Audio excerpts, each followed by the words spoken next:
And welcome back to the Ghost and Friends YouTube channel. Sorry about the fashionably late start there, but most importantly, we are here. Hopefully, we have John Smith joining us. He does owe us a little settlement on a wager regarding the Texas and Georgia baseball series. That is kind of was going to be my highlight of the night. So hopefully, John does show up at some point, and I'm just giving him hell. I know he'll be here if able. Welcome back, Nash Talks Texas, and for the second time, Miss Avery Barham. How are you both doing this evening? I'm doing great. I'm having this and half watching the baseball game, so I don't know. We'll see once the game ends. Yeah, I keep peeking over. South Carolina looks like they're threatening here. Yeah, Avery and I were talking earlier, and we're like, I feel bad because didn't know that A&M series started on Thursday. I think both of us were here. Evan, welcome to the show, Evan. I love Evan. One of my favorite Georgia fans. If you're not following Evan on Twitter, give him a follow. But yeah, Evan and I, it's fun. We have a very much, I think, a love, somewhat hate relationship. And so I'm glad you're still giving some love, Evan, and showing up here to support John. And good luck to your dogs the rest of the way. It's just one series, buddy. It is what it is. But I get it. I felt bad. A&M, Kentucky, A&M, you got to feel like, you watch these last couple games, you don't want to just pause in the middle of a game where you're up 6-3, jump on a show with a couple of Longhorns. Does any part of you feel like that's bad juju right now? You know what? I've accepted that I can't affect the game in any way, so I'm just going to let it roll how it rolls. More than fair.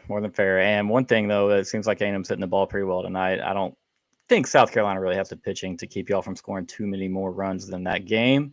But with that being said, let's go ahead and talk a little bit about Texas A&M, not baseball, but we're going to talk about basketball. A&M's just made a big-time basketball hire.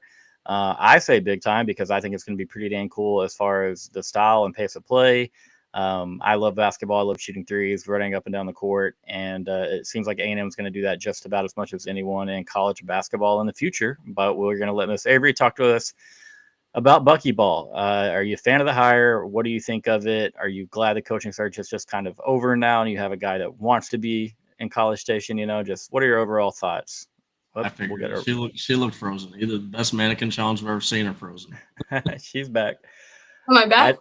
You're back. You're good. Okay. Yeah, talk to us about Bucky. How do you feel about the Aggies' new basketball coach? Bucky is the exact opposite of what Buzz was for the past 6 years. He loves to play fast. Buzz was all about slow, getting offensive rebounds, really grinding, and it wasn't a fun watch. We got a good amount of wins, but it was not entertaining by any means. Bucky seems like he's going to be the exact opposite, and he wants to compete in modern basketball, which is what we need in the SEC, considering Florida just won the national championship. So SEC seems like the biggest contender in basketball on top of football, on top of baseball. So it really is the conference to be in. So I'm excited for Bucky. His press conference was very entertaining. I think he's very unintentionally funny, and he's a young guy who seems like he's got something to prove. So I'm ready. Cautiously optimistic about Bucky. I liked the comments that he made. People are kind of giving him heck about, like, why is he doing so many interviews? Why is he not out talking to his team? Why isn't he? He's got one guy on the roster, which I guess two now on the roster after Mr. Green decided to stay in Aggie land, which is big news for A&M. Mm-hmm. But yeah, I think he's been handling the interview process pretty dang well. He's got a lot of humor. But yeah, they're going to play an up and down style. I think we just saw that pressure basketball, as far as full court pressure, can still work in the college level, even against really, really dang good guards. Not to make it about Texas, but when we brought Shaka Smart over, I was curious to see if Texas would still run a pressure defense, a lot of 3/4 court pressing, trapping. Shaka didn't bring any of that over, and I don't think that's going to be the case with Bucky. I think he brings his style. He trusts his style. I think Shaka's issue was that he knew there were really good guards in the Big 12, and he didn't think that type of brand would work, essentially. Bucky's going to do his thing. A&M's going to take a ton of three-pointers. They're going to force some turnovers. They'll probably give up some easy baskets, which at times will be frustrating considering Buzz Williams always had pretty good defensive teams. But you take that trade-off. A&M has not had very good shooting teams in forever, and Bucky is going to find guys that can pull that three, I think, if he does anything. And so let me ask you this, Avery, and not to put too much pressure on you. Pretty good. Xavier Barstool did have a pretty rough time with Sean Miller leaving Xavier. They were down Texas. bad, man. They were down bad, down hard, pretty furious there for a couple of days. Lots of tweets. Even I think Musketeer fans started saying like, "Hey, brother, just chill a little bit." But anyways, so not to put you under the gun or anything here, Avery, but if you had to put a ceiling and a floor on Bucky McMillan at Texas A&M, what are your thoughts there? I think it's very easy for A&M fans in general to expect a lot out of a coach in his first year, as we've seen with Michael Early and Mike Elko. I think realistically we need to just take a step back and realize that we have now two guys. Before tonight, we had one guy on our team, Chris McDermott, so give him the 12-man jersey at this point. But this is not going to be like a national championship contending team in our first year, and that's okay. And that's what rebuilding means, and we have to be okay with that. We don't need to #fire Bucky in his first year, but I think his ceiling needs to be a lot higher than the round of 32, which is what Buzz's was. No shade to Buzz. I think he's a great guy. It was his time. He wasn't going to take us where we needed to go. He brought in a couple guys who were on the A&M staff. Billy Kennedy brought us to the Sweet 16. I think we can go higher than that. I think our ceiling is higher than that. I hope our ceiling is higher than that. If not, I don't even want to get into that, honestly. Ceiling, let's go first 3 years, Sweet 16. First 3 years. I'm going to be a little optimistic there. Floor in the first 3 years, I think we need to make the round of 32. First year, I think we just need to go 500 in our conference, and then we can work from there. We just need a team. At this point, we got two guys. You can't play basketball with two guys. So I'm going to hold steady until we have at least 5 guys on the floor, and then we can work from there. You say that, but William and Mary, they've had a basketball program for a long time. Baseball program, too. That's even tougher playing. Okay, I'm done. No more William and Mary jokes. That's like my third one on this channel. I'm a little more pessimistic about the early times for Bucky, and I think because of a point you made early on, but the SEC is tough. It's going to be probably even tougher in the future as traditional football schools like Auburn, like Alabama. Georgia has been better under Coach White. I'm not predicting them to make that type of leap. I'm just saying top to bottom, the conference is a lot more difficult than it was. And even, in Oklahoma, who struggled in the conference, and not that my school didn't, they just landed a really big get in the portal. The SEC overall might be better next year than it was this year. Nah, I don't know, because Tennessee is going to have to take a fallback. Either way, year one, if A&M went 500, I would consider that to be a major win, to be honest. I think, you might said the same thing. You're just kind of saying that's what you would like to see. If they found a way to go 500, they probably would do it in an exciting fashion as far as their style of play. And it would be an appealing place in the portal. A&M, assuming that Bucky McMillan's getting full NIL support and they're fully behind that program, they'll get some guys just because it's an appealing style of basketball. Guys want to shoot. Guys want to get up and down the floor. Guys, pressing, trapping, like that. It's just a fun way to play the game. So I like the hire. I do think the ceiling might be more like Sweet 16. I say that because we see Nate Oates in Alabama. Same type of brand, up and down, flying, going to give up some points, going to score a few more.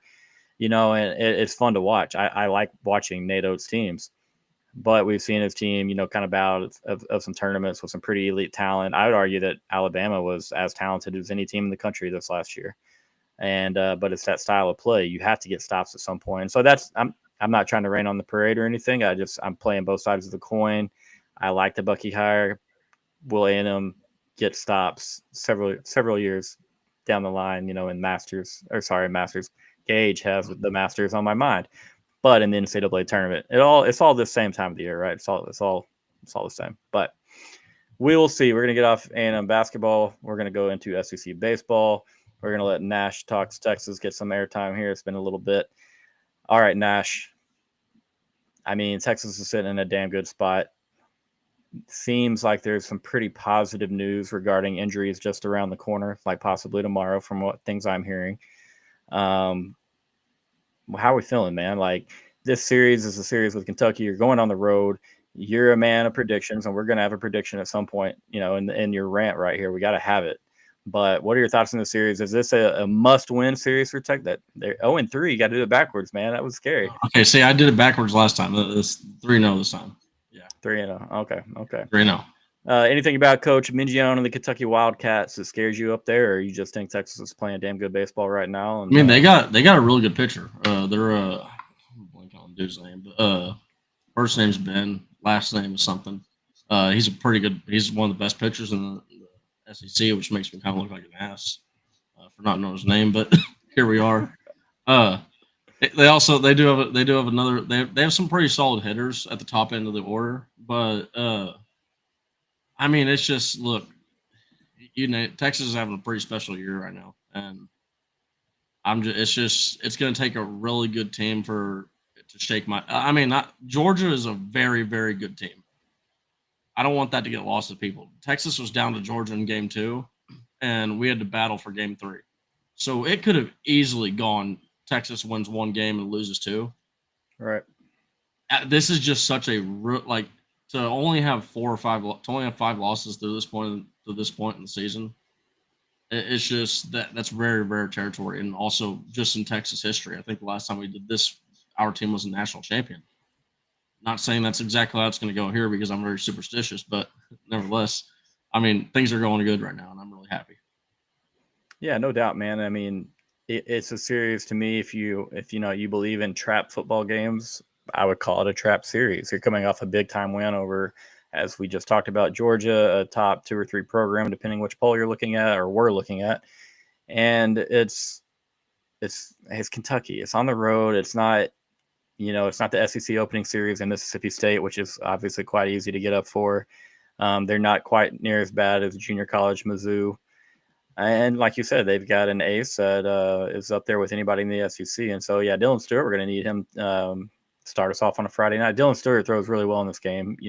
Who's Dylan? You said this like 3 times. I'm so sorry, man. Dylan Spencer. Yeah, dude, I am so sorry. I think you keep. You're good. No, I'm not. It's a Twitter interaction that I've had like 50 times today, and then we carried it into the DMs and had conversations there. Ohio State fan, good guy, and I think seeing the Dylan Osikowski truther triggered it. Jared Spencer, my apologies. Look, hey, don't start feeling bad, man, because I've been row 1 all season long, screaming, "Yeah, go Noah!" Right to Nolan Kane, and I was like, man, why is this guy ignoring me, man? And then I realized, oh shit, I'm an asshole. He acknowledges me now that I say Nolan, though. So I've got to be honest, man. Buckeyes have lived rent free in my head all day. I had Ohio State folks getting into the comments when I made a post about Nico, and then after watching Rory flounder down the stretch at the Masters, I may have sent a text that said, "I feel the same way I did as I felt when I left the Ohio State game, just significantly less drunk," or something along those lines. I don't know, but yeah. So apologies on that. Jared Spencer, we need him to shove.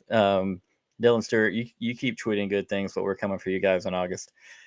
So, I mean, I feel good. I would love 2 out of 3. I'm going to be honest with you, Nash. If Texas doesn't sweep, I'm not, there's no reason to panic there. You take 2 out of 3, a winning series, and continue that trend. Plus, I mean, you're going on the road. It's not like winning on the road is easy in any conference, in any sport. And so it's like, things could get silly really quickly. I doubt Georgia expected to go on the road against Texas and get swept in that series. I don't know a single person outside of Nash Talks Texas that thought that would be a reality.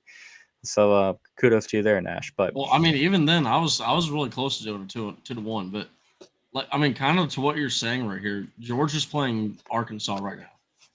Arkansas could sweep Georgia. I mean, now it's going to be a tall task playing at Georgia and Athens, but man, welcome to life in the SEC where you can be 8-1 and then look up 2 weeks later and you're 8-7. Right? You could be top of the world and then all of a sudden you're down with everybody else having to fight it, duke it out. Well, let me ask you this before we get Avery's thoughts on some A&M baseball. Give me a prediction for the Arkansas-Georgia series. I think Georgia's going to take 2-1.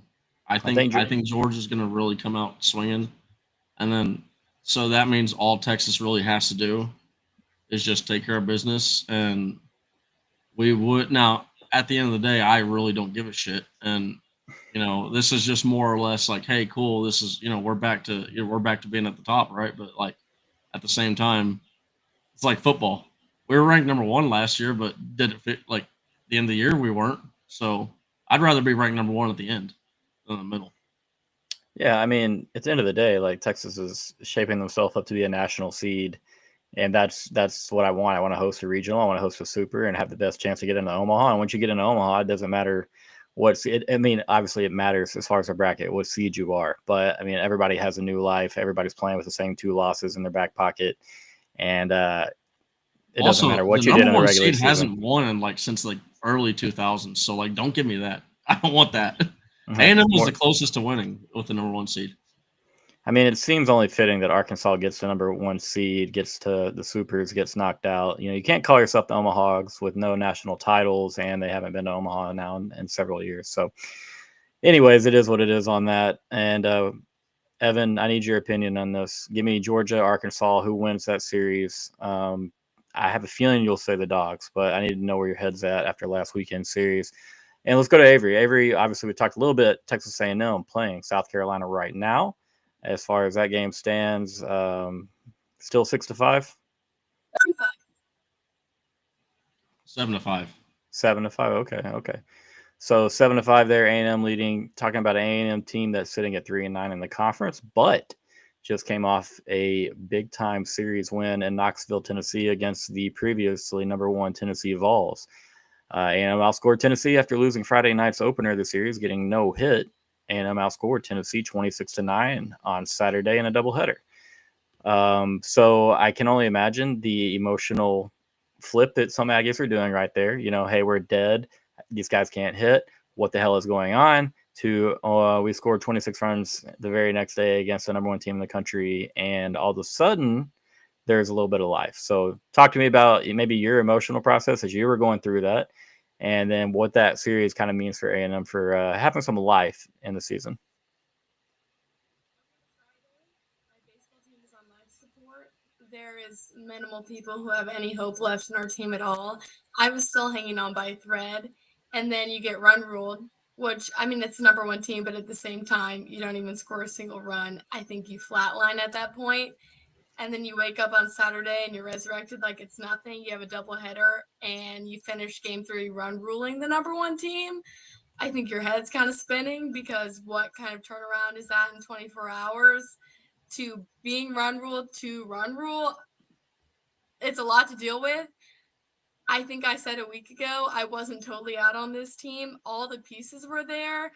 I know that we can hit. I know that we can play defense. I know we have a good starting pitching. I know that there's a bullpen deep in there somewhere that's still a bit of a concern. It's all there. The pieces were there. We finally put them together. The problem is, are we going to keep that up the whole season? Because I think at this point in the year, we need 13 wins in our conference. So that means sweeping South Carolina, sweeping Missouri. I think that's the most likely. And then we play Georgia, Texas, Arkansas, and LSU. So we've got to take – oh, what? My mic is squeaking. You're okay. Is it squeaking? It's squeaking. I'm gonna be honest. It does sound like the voice is being translated to reindeer bells or whatever. Let me try this. You're good. Take me your time. 5 seconds.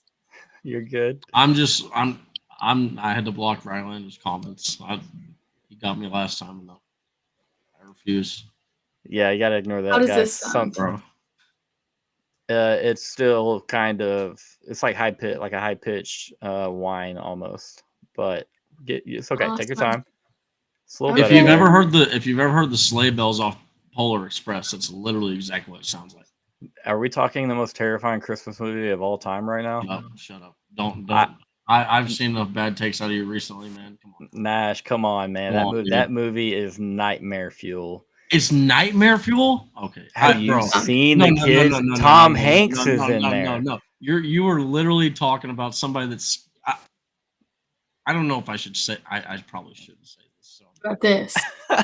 Let me put it this way: if you're scared of the Polar Express and I'm not, there's some issues that you need to go talk to a therapist or something. I've never watched it. I'm going to be really honest with you. I'm a little bit terrified of it. Tom Hanks, I don't like how they did those characters, man. It's a little odd. We'll get back to that. We had a lot of conversation back in December on this, and Nash, I have a lot of support in what I'm saying. Okay. No. That doesn't leave. That does not leave. It does not leave there. All right, more than fair. Better or worse? You're better. You're perfect now. Oh, way better. Yeah. Yeah, yes. perfect. Okay. All right. Okay, comment. English now. The chat approves as well. I mean, Clint, let's be honest. On the Polar Express. That's my favorite Christmas movie. I won't get into it. Listen, come on. Yeah, but it's okay to get sidebarred because it's pretty important here. Clint's a man of good taste, and so when Clint's coming in, I mean, the animation. Look at this. This is Drew Knows Ball. The animations they're a bit odd. Okay. Look, I will admit that one scene where there's all those like dolls and shit and the toys. Yeah, creepy as hell. 10 out of 10. If I'm a kid, I'm like, nope, not happening. I feel like that's one too many creepy scenes in a Christmas movie. Is too many creepy scenes though. We can talk Jarek Bolo Gibson in a moment there, Wayne. But so Avery, you're talking A&M baseball. Things seem to be looking up. Obviously, you said A&M can hit the ball. The pitching staff hasn't really been an issue. Obviously, they've been one of the bright spots of the club outside of that Kentucky series. So confidence level, we'll do this. Confidence level that you guys rally, make the NCAA tournament, because it's really not far-fetched to believe that y'all can get right back in it. It would take several series wins in a row and maybe a sweep in there. But you have a couple of series. I think you have Missouri. You have the South Carolina this weekend at home. So, 1 through 10, what's your confidence level A&M gets back in it? I'm at a good 7.5, and that's fairly optimistic, I think, compared to most people. But I think you need 12 to 14 wins. Again, rooting for A&M for a long time. You don't want your fate to be in the hands of the committee. So I think the more wins, the better, obviously. You take the series, you sweep South Carolina, you sweep Missouri. That gives you 6 wins. That gets you at 9. And then you play Texas, Arkansas, Georgia, and LSU. If you can take even one game from all those series, that gets you 4 extra wins. That gets you to 13. I think that gets you pretty confidently into a regional. And I think if we continue to play the way that I just watched us play against Tennessee, I think it's a very dangerous team. And I think any regional would be afraid to have us in there because I think everyone knows that we are capable of hitting the ball. We're missing Gavin Grahovac. We just got Caden Sorrell back, and it's looking very hot. I think it's very clear that we missed him a lot. I mean, he had, 3 home runs, 4 RBIs, so very highly missed. So I'm feeling optimistic if we can continue this trend. Again, who knows what can happen. This is the team that we expected to see out of the bullpen in the very first week of the season, and we haven't seen it until midway through March and beginning of April. So cautiously optimistic, as I've said earlier in this session. So I guess that's kind of the theme for tonight. Yeah, I mean, it's more than fair. I feel like you have reason to be cautiously optimistic with the basketball hire. Yes, Mr. Tim N, this is live. Thanks for being here, man. Throw a like on this video if you would real quick, guys. Again, Nash Talks Texas when he gets back from laughing at Rylando's comments. And then, of course, Miss Avery Barham right here as well. I know where you had to go, man. Dude. I know. This is like my 4th or 5th show in a row with our good friend in the comments. And so I've been able to prepare myself a little bit better. I mean, at this point, it's just the stupid stuff that's getting me. I don't know. It always is. Yeah, I don't think Evan. I don't think she's saying hosting a regional. Did you say hosting? No, just Okay. getting into one. Yeah. No, and of course, there. I'm telling you right now, like being honest, like any team that seeded one would be like, damn, we got the A&M draw because there is a lot of upside to that team. And again, you make it into the postseason, and everybody, you're essentially starting from scratch outside of one seeds are playing at home, and they essentially get a bye in the first game versus a 4 seed. Most times we do see some crazy stuff every now and then, but I mean, I think A&M will find a way. I think that there's too much talent on the roster from the pitching, from the starting pitching. Is if they can continue to get deep in games, obviously that helps with bullpen. Not to make it about us, but that's one thing Texas did really well with Georgia. Was I was worried that we'd have to extend our bullpen maybe on Friday or Saturday, get deeper into it than we wanted, not be fully available for a Sunday rubber match. But when you have guys going 7 2/3, 5 2/3, Friday and Saturday. I mean, it makes life a lot easier on that bullpen. It sets up bullpen for, for you to sit there and play matchups and have everyone available. And so pitching is not your issue. It seems like that Kentucky series is just kind of an outlier, just a bad collection of starts. And so if I was a betting man, which I'm definitely not, I would take A&M to, make the postseason. And I mean, I wouldn't be scared of A&M, but I wouldn't want A&M in my regional per se. And No, dude, that's a dangerous little 3 seed. absolutely, I mean there's again, and if that team gets in, they're going to be feeling like $1 million because they got a new life, which they do. Again, for everyone's even playing field. I wouldn't. I wouldn't want them around, and I'm not trying to glaze the Aggies of any sort. I'll get accused of that, but I mean, it is what it is. At Fresno State baseball, I'm gonna be honest with you, I'm not super dialed in on Fresno State baseball. Fun history though. I'll never forget when they won their conference tournament, snuck into the NCAA tournament. Did they make the national championship game? It's like this century. It's a pretty good run for Fresno State baseball. Look that up for us, Brother Nash, if you don't mind. But yeah, overall, I mean, the SEC, like if you're finishing in the top half or even the top 10 in this conference, you're still probably a top 12, 14, 15 teams, in America. And so I don't think there's anything that says, go ahead. They won in 08. They won it. They won it in 08. All Natties. All right. There we go. So more than Arkansas. Hell of a troll right there.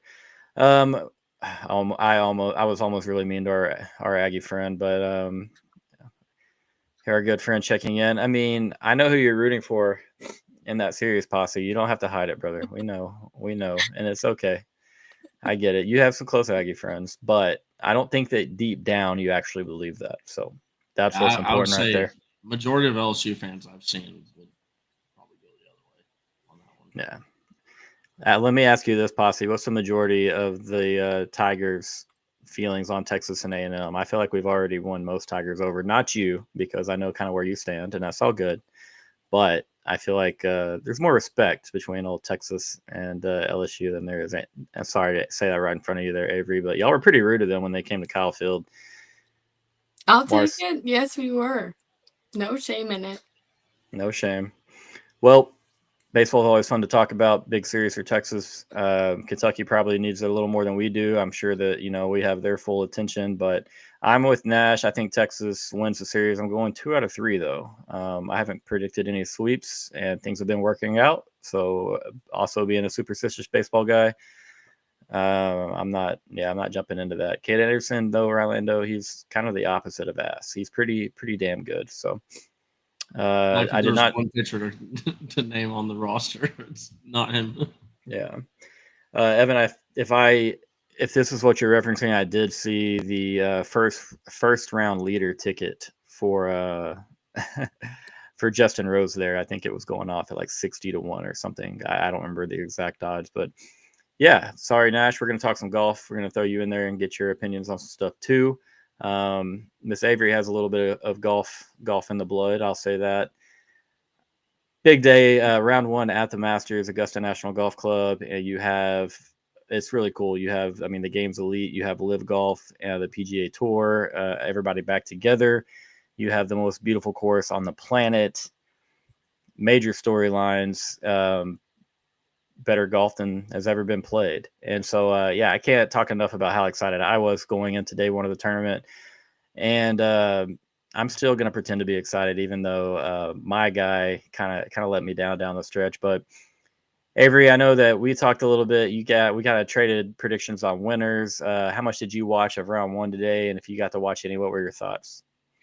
I didn't get to watch a ton. I was actually locked into work for once in my life, so I didn't get to stream a ton. I just kind of kept track of the scores on top of the day. But I did predict Xander Schauffele to win the Masters, but I am excited for Bryson DeChambeau. He looks pretty good. Rory is at the Masters. Maybe, there's 3 days left. That's okay. There's a lot of skin in the game, and I think we just gotta wait and see. It's only Thursday. We can't count anyone out yet. Well, I'm doing my best to be as calm as you over it. It's just, man, to watch Rory play perfect golf, essentially, and I mean, as close to being perfect as you can at Augusta National, and especially for himself and just the nightmares he's had there, to be 4 under par, sitting in the middle of a fairway on the hole that he has played the best, scored a par in his career at Augusta, hole 15. He's sitting 220 yards out in the middle of a fairway, trying to get there in 2. And I'm not gonna lie, this is why it's bothered me. As I told my wife in that moment, she had just gotten home. I was like, Rory is playing so damn well right now, and she was like, really? And I was like, yeah, he has not shot, or he's not broken 70 in the first round at Augusta in 13 years. And it would take almost an epic meltdown for that to happen today, the way that he is swinging the golf club.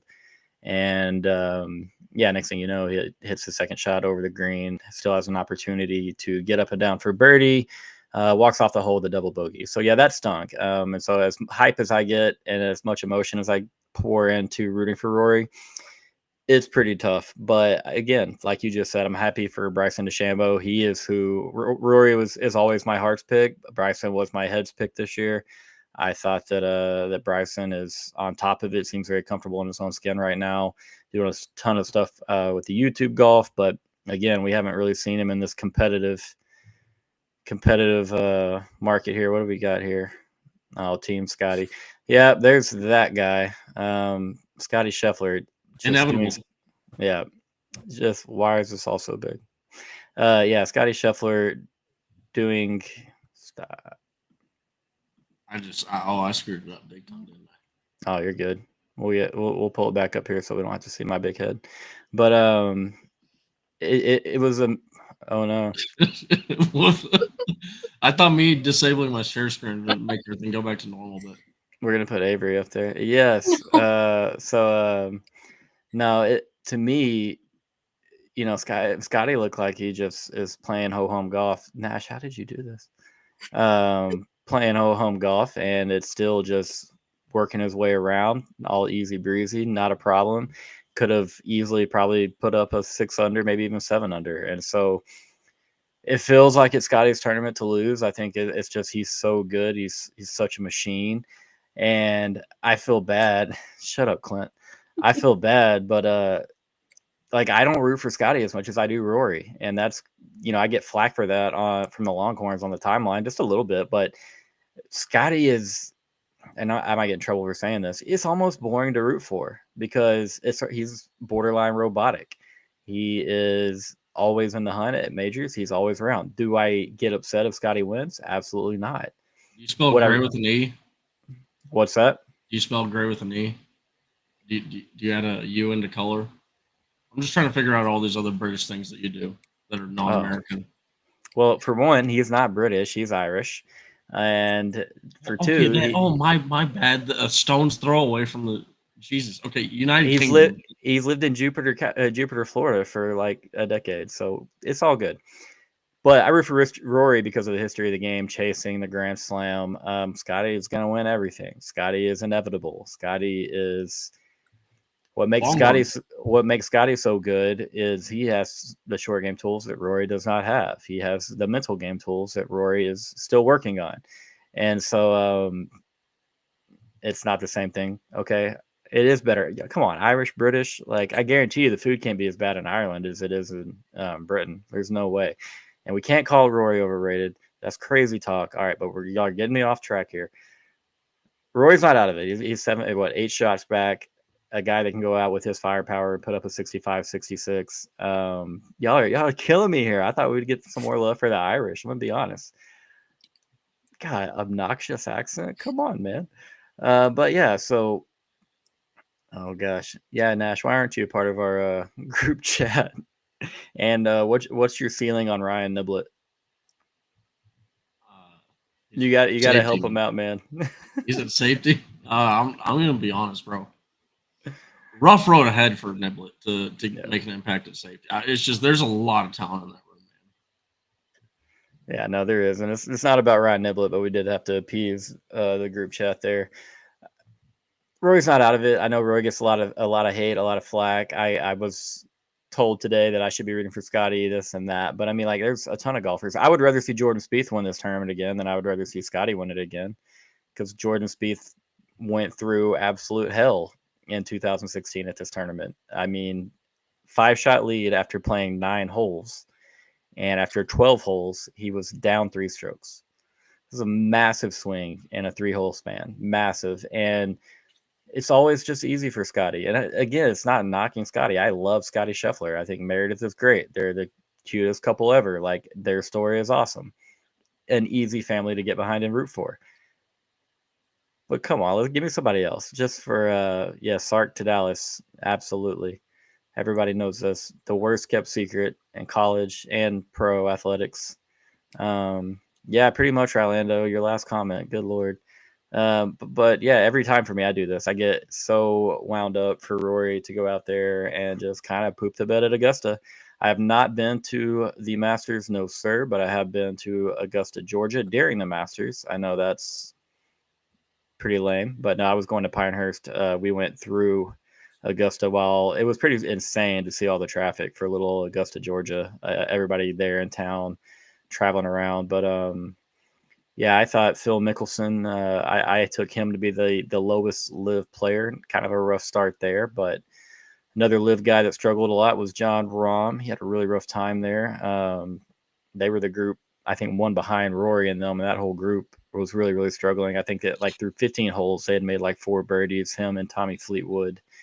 I can't remember the other member of that group. But Nash, who's your favorite golfer that is not a Longhorn? Do you know a golfer that's not a Longhorn? There's actually one that, like, I know, like, somewhat decently, and his name is Tiger Woods, and that would be my favorite. So, like, I mean, that's a cheap answer for. Not really. I mean, well, I'm just saying, for like a kid that, for like our time period, when we grew up, it was like you knew golf because of Tiger Woods.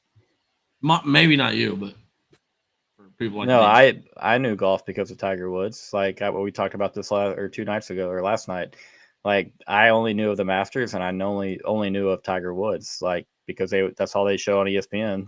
That's the only time I saw golf was the Masters, or my family would watch the Masters occasionally, and it was always, at that time, it was always about Tiger Woods. Avery, what got you into golf? I was stuck with golf from the start. I mean, my dad teaches golf for a living, so I kind of grew up on it. In the mornings, he had on Faraday. I didn't watch cartoons. I watched golf. That's what was on in the morning. My favorite golfer growing up was Ricky Fowler because I loved his outfits. He always had on bright colors, so that kind of stuck with me. I just watched whatever was on. I didn't know any better, and so now I'm stuck with it, and I've watched the Masters with him every year. I'm going home this weekend, so that tradition isn't breaking anytime soon. So I'm just excited. I don't have any skin in the game. I'm ready to see what happens, who gets the green jacket this year. I hope it's not Scotty, for the same reason that I didn't choose all 1 seeds in my bracket. I want someone new. I want something exciting. So we'll see what happens.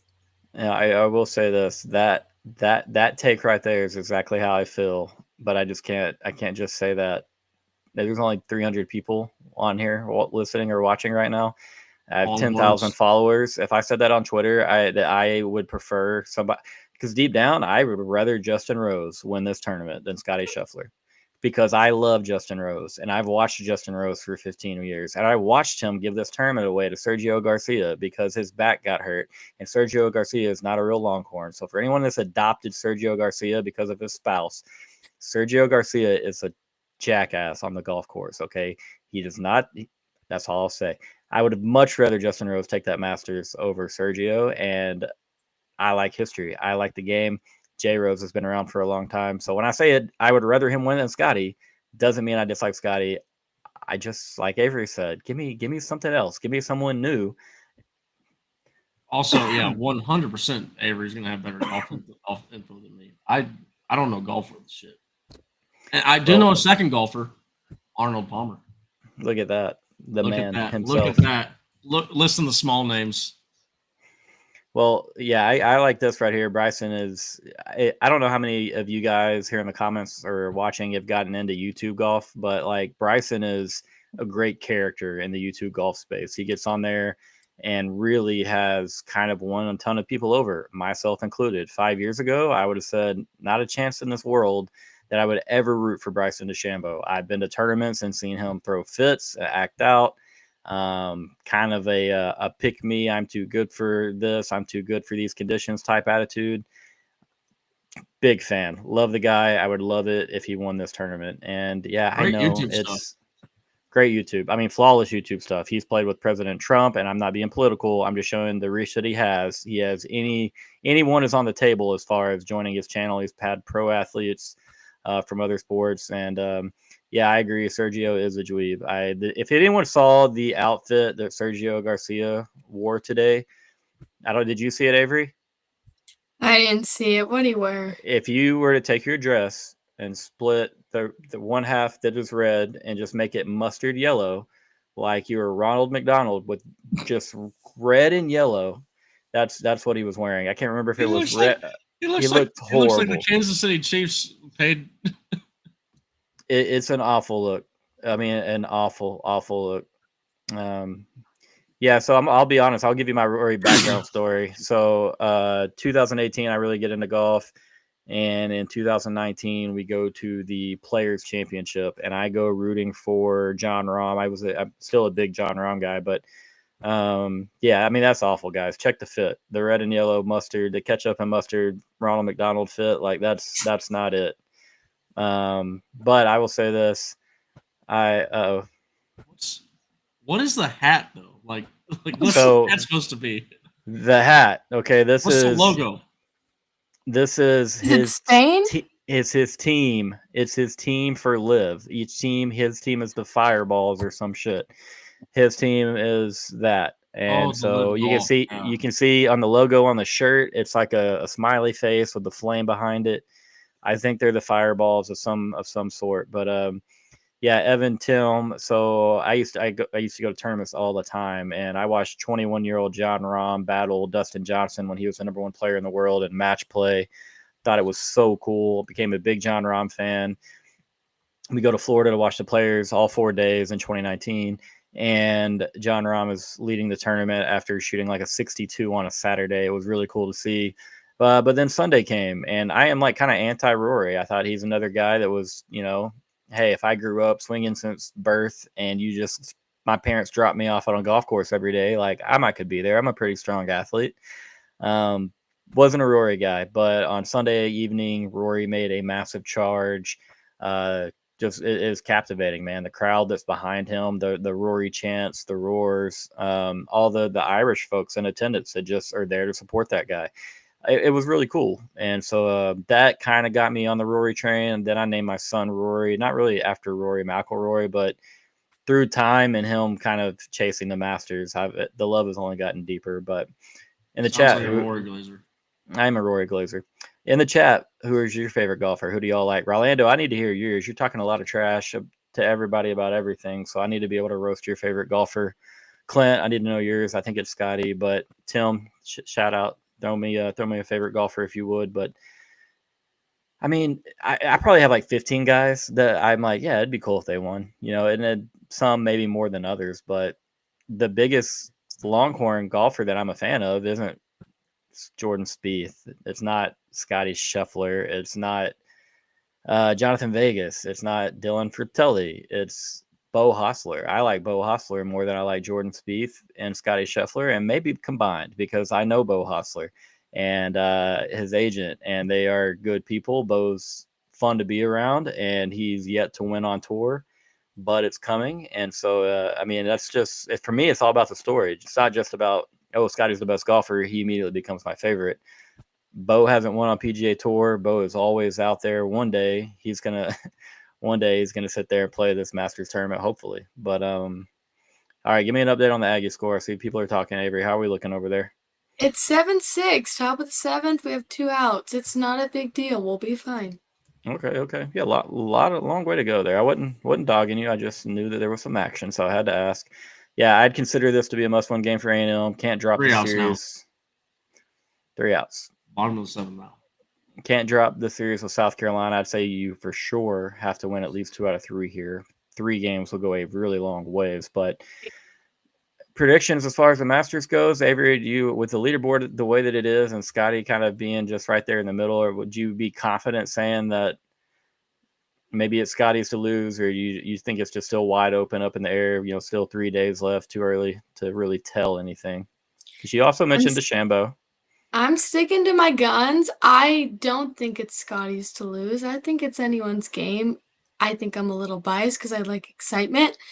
Xander doesn't look great, but I think the course is wide open. We got 3 more days. Give me something different. That's all I want. Give me something different. Sorry, laptop's gonna die. I like it.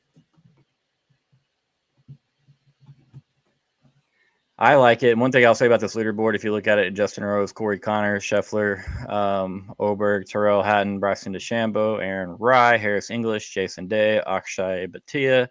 All these guys in that first, 11 golfers, 10 golfers on the leaderboard. I mean, you're talking about the most elite of elite iron players. These are all guys who are able to shot shapes, hit draws, hit fades into these greens at Augusta and really, really tricky pin locations. Pin locations that if you miss by 7 or 8 feet in certain spots, it can cost you more than a shot there. And so I agree. I think it's really wide open. I think Bryson, Scotty, I don't think they're going away. I'll be really curious to see what a Terrell Hatton and a Corey Connors, those type of guys do. Ludwig Oberg. A lot of people, thought he would be a fun and obvious pick kind of coming into this because he's just as calm and cool, collected as any young player's been in a long, long time. Avery, I don't know if you saw the show last night, but we were talking betting on this tournament. And for my favorite long shot, I gave out Jason Day. We would have risked $1, get paid $90 there if Jason Day wins this tournament. But he's inside the top 10, 2 under, put up a 70 today. So I don't know. That probably be another guy I'm rooting for. I feel bad because like every name I've listed is like foreign. Like I love Oberg and I love Jason Day and Rory and but not all about the American side too. And Scotty, I mean, if Scotty wins, I'll be as happy as anybody that he does. So Papa Kyle not here. All right, he had to back out. John had to back out. John, power issues. Kyle got stuck at a dinner, so he will be back. But are we talking all-time favorite Longhorns? And yeah, it is Bo Hostler. I don't know if that's what you're referencing, Rylando, but I'm probably thinking that it is. But all right, guys, any other comments, whether it be SEC baseball, the Masters, anything in the world, Buckyball? Shame on you for against Scotty Scheffler. It's not against Scotty. It's not against Scotty. But it is. No, it's not. But it is. Yeah, John got out of singing. Kudos to John. He played it smooth. No, he'll be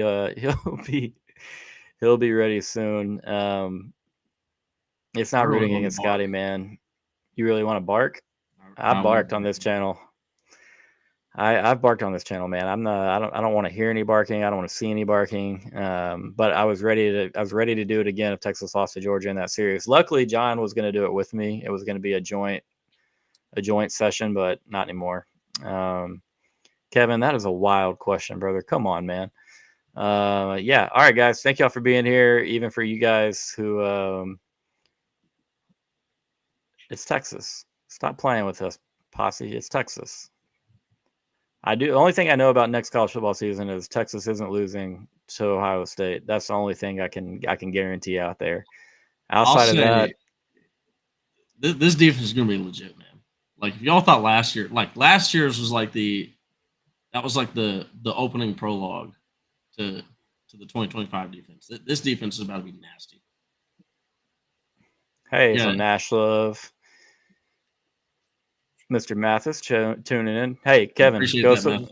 There you go. Go drop a like on all of Nash's videos. Throw a sub on this channel. Throw a like. We got Nash on here 3 or 4 times. 2 or 3 times a week usually. So come back, get you all the Nash talks Texas that you want. All right, one thing we didn't talk about, and if it's okay with y'all, we'll go for a few more minutes. Is that okay? Nico Iamaleava. All right. On 3, put out the headline today saying that basically Nico and Tennessee were in contract negotiations and that there is a chance that Nico entered the transfer portal. First and foremost, I'll say that I quote tweeted and said, or I asked rather, would Tennessee be losing anything if Nico were to enter the portal? And that was pretty poorly worded by me. It's pretty lazy to post that, overly vague, whatever you want to call it. I should have added more context. And I didn't mean to sound like a Nico hater, and I hope that I cleared the air with anyone that thought I was. But for me, it seems like the Nico camp isn't really thrilled about what Tennessee is doing as far as O-line, wide receiver, and I don't even know if they're that really happy in the system. Okay, just from reports that you hear from Tennessee. Okay, this is just random rumblings. Okay, so we're going to play both sides of that coin. All right, so if Nico and them are not real thrilled, and Tennessee is committing a ton of money, and they've already committed a ton of money to Nico Iamaleava, who's to say this doesn't happen next offseason, and then the offseason after that? All right, and that again, it's not knocking Nico for the potential of him wanting more money, but is it what is best long-term for Tennessee as a program? Could they get better on the offensive line or at wide receiver with the money that they're going to guarantee Nico while finding comparable quarterback play via the portal or their own quarterback room? And I think it's a fair question to ask because at some point, if you're wanting more and more and more money, you do have to see that big jump from Nico. Ton of upside. Everybody knows about all the ravings that people were doing and recruiting about the kid. And he had a couple of moments last year where he did look really dang good. I will concede that the offensive line, it probably hurt a lot of people's perspective of Nico last year. So you have to play both sides of this. But at what point does Tennessee say, like, we're putting all of our eggs in this basket while neglecting other positions before they're like, no, we need to put this money elsewhere. We got to allocate this everywhere else. And so that was the point I was trying to make. Could they find comparable quarterback play for a smaller price tag and make other places of the roster better? That's really all I was trying to say. But with that being said, Nash, I want to get your opinion first. We are in a crazy time in college football. We have off-season contract negotiations in the SEC. So what's the first thing that you thought when you saw that? And then give me your thoughts just kind of on, I don't know, your what you think of the situation. First thing that I thought about is just this is absolutely wild, the time that we're in, right? Like for guys to be like asking, hey, look, I'm going to negotiate my contract or whatever. It's like college. It's really weird how much power we've given to the players, right? Like, and I've been a very pro player guy, but I think it's gotten to be a ridiculous amount where it's almost like if you remember like Kyler Murray at Oklahoma, this is like what the entire world's become. It's just become big time daddy ball. And like if your family doesn't like it or your camp doesn't like it, we're gone. And that like so say they do please Nico, everything's fine, he plays for them, right? And like you're saying, they're making a lot of sacrifices in other areas to make a quarterback look good, or to not look good, but to secure the quarterback position. If they have a bad year, what's to say that he's not going to say, well, I want to leave to a team that's going to be good next year? You're just robbing Peter to pay Paul next year. And it's also a thing to where, like, on the other side, if you're Nico and guys start leaving, it's like there's only going to be a few amount of guys that are going to have the name power to where, hey, I haven't shown that much on the field yet, and I'm going to be able to, like, my name is like Arch Manning is one of these guys where he could, if he wanted to, transfer to anywhere in the country instantly like that. He has that pull. And he could do that if he failed. Like, so if he went to Ohio State, didn't have a good year, and he wanted to transfer somewhere else, he could do it again. Right. There's not that many guys that can do that. A good example that comes up to my, not a good example, but an example that comes up to my mind is Tate Martell. He was a high profile quarterback at one point, and he very quickly became a afterthought that no one thought of. It was just like he was yesterday's news. And it's just, if you're a high profile quarterback and you just go bounce around on 2 or 3 rosters, you can quickly find yourself in, hey, nobody gives a shit about you anymore, Land. Are you talking about DJU? Sorry, that was mean. Yeah, that's just a guy that, like you said, he kind of had that pull to where he was just bouncing around and still getting jobs based off high school eval and name alone. And so I think there's some really good comments. He should have taken the draft pick, bro. The 20th round draft pick in baseball. Yeah, when he was drafted in the 20th round, he should have been, hey, Clemson, see you later.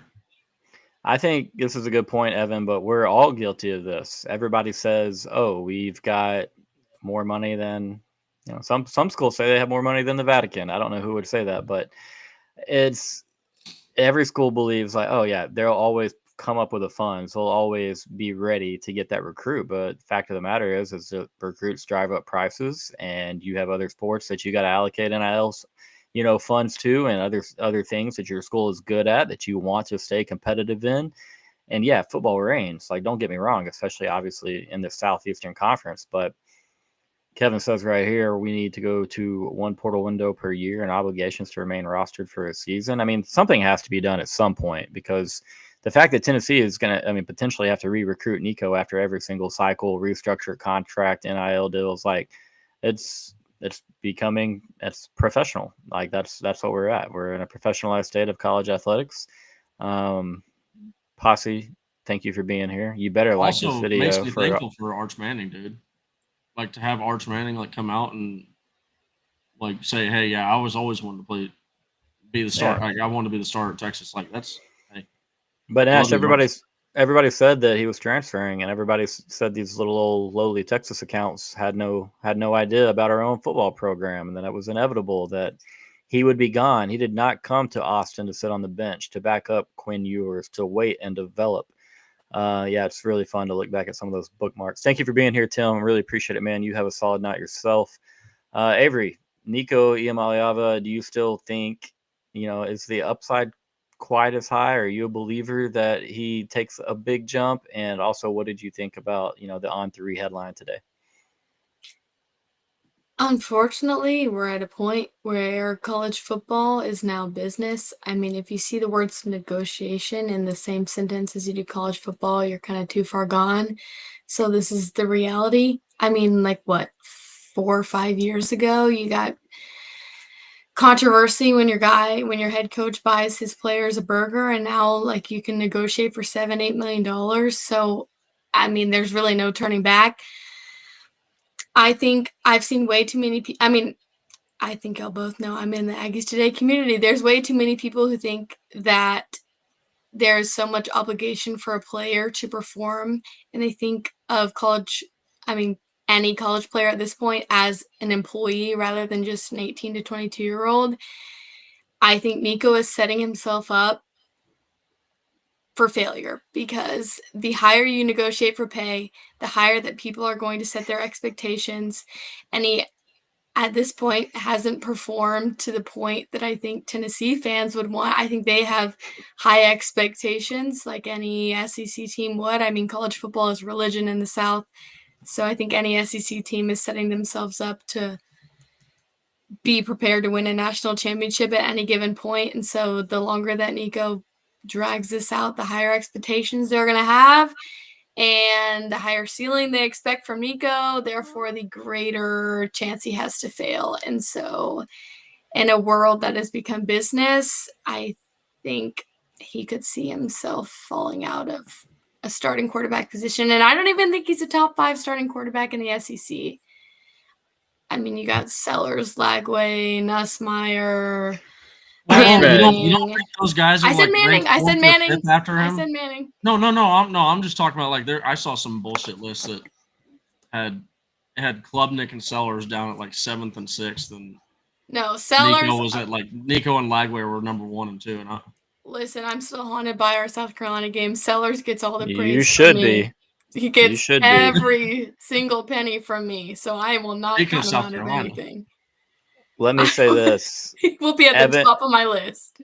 Evan, I'll give you credit for a good point here. He did take them to the playoffs, but I think most people would say that team was Dylan Sampson in the defense is what was really the cog to that machine. And Nico, I mean, if you look at the game, like who the hell did Tennessee beat last year? Alabama. Okay, that's good. I wish my coach knew how to beat Coach DeBoer. Fantastic for Coach Heupel, but the Arkansas loss, I mean, did we watch that game? That's tough. That was a tough game for Nico. And in the Heupel system, if you can take that first read away, especially with an inexperienced quarterback in there, I know, Nico is a redshirt freshman, or that was his redshirt freshman year. But I mean, they played really bad offense in all their big games. I think Nash, you talked earlier about he only had one positive touchdown to interception ratio against a ranked team. And life in the SEC, you're going to have your share of ranked games. And so, obviously the Arkansas game is just one loss, and I'm not sitting here pretending to be a fan of a school that has perfect quarterback play, because God knows we haven't had that in a very long time. And the only times we have, it didn't last for very long. So, Avery, you know what I'm talking about. We're in the same boat here, but you hush your mouth about Quinn Ewers, okay? I know. Nico has upside. He does. He's a terrific athlete, but I think he has further to go as a passer than Tennessee fans were willing to admit. I really do. Now, is that a combination of bad O-line play, lack of separation at wide receiver? Probably so. But, I mean, for that price tag, I mean, you're going to have to make a pretty dang big jump at some point. You're going to have to lift the players up around you. You're going to have to make them better. And so, yeah, we'll see what happens there. I know that there's still a lot of time left. Do I think that Nico goes into the transfer portal? I would say no more than yes, but it's pretty wild that this headline gets floated out there. And what it makes me think is that somebody is in Nico's ear, somebody from his own camp, somebody from another school. And if we're going to have tampering, which we know it happens, I feel like we should be able to openly discuss the prospect of tampering that without feeling like it's a sin or anything of that nature. Like, oh, my coach would never do that. There are people that do that all the time. I wouldn't be shocked to see if somebody is trying to court Nico, been back channeling for a while to make that happen, because maybe there are concerns with scheme and in Nico's camps, concerns with the offensive line development. And so, yeah, I don't want to ask, but it seems like there's things happening. I'm not going to bring it up, but sounds like baseball's got a lot of action going on. Yeah, I mean, if you guys have thoughts about Nico, I don't need you to tell me that, you think he's overrated or anything, but I mean, like, do you think he sticks around? Do you think this is all just silly talk that is irrelevant? Tie baseball game. Okay, we're going to let Avery go because she's going to want to see this. Go ahead real quick, Nash.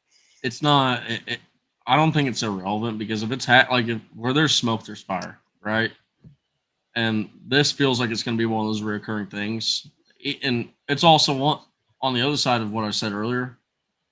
If Nico has a really good season, hey, your asking price just went up, right? Like he's gonna be sticking his hand out for more money, right? And it doesn't matter what. And this is where I think that some of the players, they might, like, we're getting into a really weird world where, like, how do you define employee with a contract and all that stuff? But I think there's going to have to be a little bit of responsibility on players when they sign a contract to a school, because, like, if you're Tennessee, right, I'm not going to try and pretend to know the details, but if they're basically punting their entire, like, not punting, but, they're putting all their eggs into the Nico basket.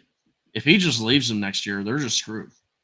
Like they're literally just caught holding. Like even if they, they're not having to pay Nico all this extra money, right? They're still left with no quarterback now and no plan. No, it makes sense because I mean, Evan said you have to pay him. Clint standing up in defense of Nico, and like I get it. I mean, you're not going to improve your offensive line overnight. You're not going to improve all of your wide receivers overnight. Like we do have another portal window coming up, but most portal work has already been done. There will be some big movement. Don't get me wrong, but it would be a lot easier to just pay Nico, have him carry you, which is crazy. We'll see. I don't know about Tennessee next year.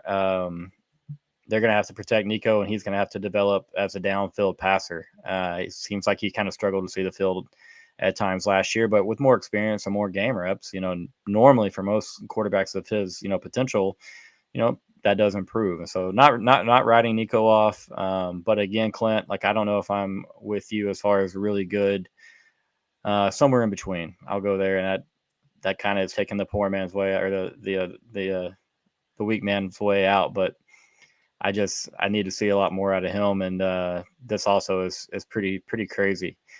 One last thing. Got one more short, interesting topic, but Nash, this hole right here, this is the 12th hole that is on our background. Okay, the 12th hole at Augusta plays really a big factor into the tournament each and every year, even though it's a really short hole. But this creek that you see to the left side of our background, Nash, that's Ray's Creek. All right. Ray's Creek runs throughout the property. It's involved in several holes. And now a gentleman today, trying to remember the name, he's an amateur. So amateurs are guys, they're still in college that qualify for this tournament. And he's playing with a Scotty Scheffler, and who's the other member that Scotty Scheffler's with. But anyways, this is like the sacred ground, okay, of golf, right? Like this is the holy grounds. Like you're not allowed to run here if you're a fan or a patron, as you're supposed to call them. There are no cell phones allowed in the property. You cannot bring a phone in there. You're not allowed to yell, goofy shit like mashed potatoes after a guy hits a drive. Like those things will get you kicked out of this tournament. But there was a player today that peed, Nash. He peed in that creek. That they're like holy sacred property of Augusta National. A player just whipped down the pants and just whipped it out, or like waited. Like I'm just trying to figure out, how did this happen? I don't know. I don't know a lot of the context, but he brought it up. Doesn't feel like there's a lot of he brought this up himself. Yeah, he brought it up and told people about how he peed in Ray's Creek. And I'm loving Avery's reaction to this right now live. Like it's wild to me. And then he also, again, and this is going to make me seem like a boomer or like an old head, like one of those golf people. But there's the name. Here we go. I didn't know how to pronounce it. I knew the name, but I didn't want to butcher his name. We're going to put it up here. Yeah, an Arizona State golfer. He wore how everybody has the hats now with the upside down lettering, and he wore a hat that had upside down Sun Devils, and then peed in the creek. It was wild, and I'm not saying he has no respect for the place, but you would think a college guy is kind of the guy that's like. But yeah, he said that people in the when you got to go, you got to go. I mean, I get it. So God, Orlando, yeah, you got to go, you got to go. I think I'd have found a tree out there before I would peed in that creek on the property. That too. I mean, but people hit golf balls into that creek. It's every single day. Like, and now it's a big creek, but I don't know. Really odd to me. I just also feel like if there was a golf partner that you had that you were going to inconvenience, Scotty's the guy. Like Scotty's got to be one of the nicest reacting guys to if there was ever an inconvenience. Like, oh yeah, man, you got to go. You got to go. Oh yeah. Like I'm not gonna lie. I will join you in your little boomer take. Those hats are they're just stupid. I don't understand why people love wearing their like logo. Especially one thing that gets me is like Texas fans. Like, how long have we complained about people going into stores and turning our logo upside down, and then we buy like an upside down Texas hat. It's like I don't know. Y'all can go ahead and say goodbye to Gage because he's now banned from the channel, never to return. The golf ball that Rory, the chip that Rory hit that got into the water at 15. I mean, for you in the chat, I know that some of us in our Longhorn chat were talking about it, but that was painful to watch. Ball that went all the way across the green, landed just a couple of paces on, but yeah, I don't know, man. I pick on some Dallas friends of mine that they'll wear the Dallas script but upside down, and I'm just, it's a cheesy and lame joke, but I'm like, you're just so used to L's that you had to turn them upside down to get rid of them, because it looks goofy. I mean, it looks like they have the number. It looks stupid. Yeah, I'm with you. But yeah, with that being said, Avery, I know you've got a baseball game to go sweat, and Nash, probably good content to go make. If y'all have not, check out Nash's content. Wow. On Nash Talks Texas, his YouTube channel. Obviously, he's on Twitter. You can find Miss Avery Barham at AvesDB on X. Plenty of Longhorn takes for you Longhorns in the chat. She was sharing a lot of Longhorn opinions on there. Kidding. I don't know if I've ever seen you say anything about Texas, to be honest. She does stay in her lane as far as the old A&M and Texas rivalry. I will eat the honey buns, dang it. We're doing another Masters update for round 2 tomorrow. It's going to just be all Masters. I will eat a honey buns. I will do all 5. I continue to forget, but if y'all will be here on Friday night tomorrow, I will I will settle up on my bet that I lost with Orlando. But anyways, all right. So y'all follow them. Please like this video, subscribe to this channel if you haven't done so. Or I think just under 600 subscribers. I've kind of made it a goal to get to 1,000 by football season. And so anyways, thank y'all for being here. Clint, Evan, Matt, Gage, Rylando, all you guys that have been here. If I'm leaving you out, please forgive me, but thanks for being here.